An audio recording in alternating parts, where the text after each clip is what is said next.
ஸ்டாண்டர்டில் தமிழ் ஓவியம் ஈரோடு தமிழன்பன் இது எப்படி ஈஸியாக வச்சுக்கலாம் அப்படின்னா, இப்போ வந்து ரோடு இருக்குது அப்படி தானே. ரோட்டில் வந்து என்ன பண்ணுறீங்க அப்படின்னா ஓவியம் வரைகிறீங்க. சில பேர்லாம் பார்ப்பாங்க ரோட்டில் வந்து ட்ராயிங் பண்ணுவாங்க அப்படி தானே. ஸோ அப்போ ரோட்டில் வந்து என்ன பண்ணுவாங்க, ஓவியம் வரைவாங்க. ஓகேங்களா.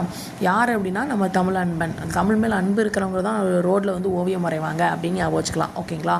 நெக்ஸ்ட்டு வந்து இந்த பாட்டை எப்படி ஞாபகம் வச்சுக்கலாம் அப்படின்னா, ஃபஸ்ட்டு என்ன பண்ணுங்க, ரோட்டில் ஓவியம் வரைகிறாங்களா. ஸோ ஓவியம் வரையும் போது என்ன நடந்துச்சு அப்படின்னா, இலக்கியா, அப்புறம் இலக்கணம், காப்பியம், இவங்க 3 பேர் என்ன பண்ணுறாங்க அப்படின்னா ஊர்வலம் வராங்களாம். சரிங்களா.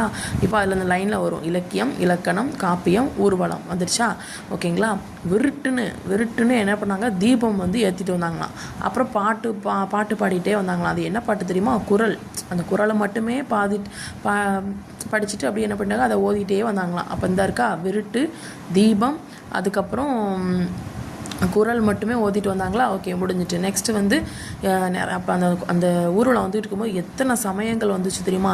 சித்தர் கூட நல்ல சிந்தனை வீச்சால் பேசிக்கிட்டே வந்தார் அப்படின்னு சொல்லி ஞாபகம் வச்சுக்கோங்க. அப்போ எத்தனை சமயங்கள், அதுக்கப்புறம் சித்தர் வந்து சிந்தனை வீச்சுகளை பாஞ்சு வந்து பேசிட்டு வந்தார் அப்படின்னு சொல்லி ஞாபகம் வச்சுக்கோங்க. நெக்ஸ்ட்டு வந்து என்னது அப்படின்னா, அங்கே அந்த ரோட்டில் வந்து ஒரு ஆள் உட்காந்து விரலை மடக்கி வீணை வாசிச்சுட்டு இருப்பார்.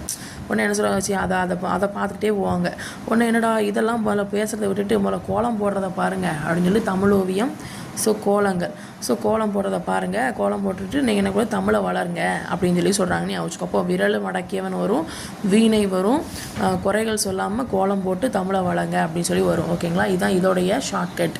நெக்ஸ்ட்டு வந்து இந்த இது பார்த்தீங்க அப்படின்னா ஈரோடு தமிழன்பன் தமிழ் ஓவியம். நெக்ஸ்ட்டு வந்து இது வந்து என்ன சொல்கிறாங்க, ஒரு பூவோட மலர்ச்சியும் குழந்தையோட ஹாப்பினஸையும் நம்ம வந்து அகராதியில் வந்து புரிஞ்சுக்கணும்னு அவசியம் கிடையாது, அது தேவையே இல்லை அப்படின்னு சொல்கிறாங்க. நெக்ஸ்ட்டு வந்து புதுக்கவிதை, சிறுகதை இதெல்லாம் எழுதுவார். ஹைக்கூ, அதுக்கப்புறம் சென்ட்ரியூ, லெமரைக்கூ, யூ கூ அப்படின்னு சொல்லி வருது. ஓகே, 2 கூ 1 யூ.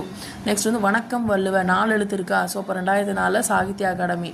ஓகேங்களா. அப்புறம் இது எப்படி வச்சுக்கணும்னா, ரோட்டில் உட்காந்து யார் ஓவியத்தை வரைஞ்சிருக்காரு, இந்த வள்ளுவருடைய ஓவியத்தை வரைஞ்சிருக்காராம்.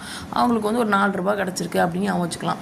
ஓகேங்களா. தமிழன்பன் கவிதைகளில் தமிழன்பன் கவிதைகள் இவருடைய கவிதை எழுதியிருக்காரு போல் ரோட்டில். உடனே என்ன பண்ணாங்க, கிஃப்ட் கொடுத்துட்டாங்க. ஓகேங்களா. ஹிந்தி, உருது, மலையாளம், ஆங்கிலம் இது எல்லாத்தையும் இது பண்ணியிருக்காங்க. நெக்ஸ்ட்டு வந்து இது எப்படியும் வச்சுக்கலாம்னா, பிங்கல நிகண்டு அப்படிங்கிறத வந்து நீங்கள் எப்படியும் வச்சுக்கலாம் அப்படின்னா கற்கண்டுன்னு வச்சுக்கலாம். கற்கண்டு வந்து எப்படி இருக்கும், இனிமையாக இருக்கும், அதே மாதிரி இனிப்பாக இருக்கும். நெக்ஸ்ட் வந்து தண்ணியாக அப்படி வாழ்க்கையிலுமே மெல்ட் ஆயிரும். ஸோ நீர்மையாக வச்சுக்கலாம். யாமறிந்த மொழிகளிலே இதுக்கு ஈஸியாக தெரியும், பாரதியார். நெக்ஸ்ட்டு வந்து தாய்மொழி. இப்போ February 14ங்கிறது என்னது, காதலர் தினம். ஸோ அப்போ அம்மா வந்து என்னை மட்டும் நீ நினைக்கவே மாட்டேங்கிற அப்படின்ட்டு உடனே என்ன சொல்கிறான், February 21 தமிழை வந்து என்ன பண்ணுறான், தமிழை வந்து என்ன பண்ணுறான், உலக தாய்மொழியாக நம்ம தாய்மொழி நாளா அப்படின்னு சொல்லி நினச்சிட்டான். ஓகே, தாயை வந்து நினச்சிட்டான்.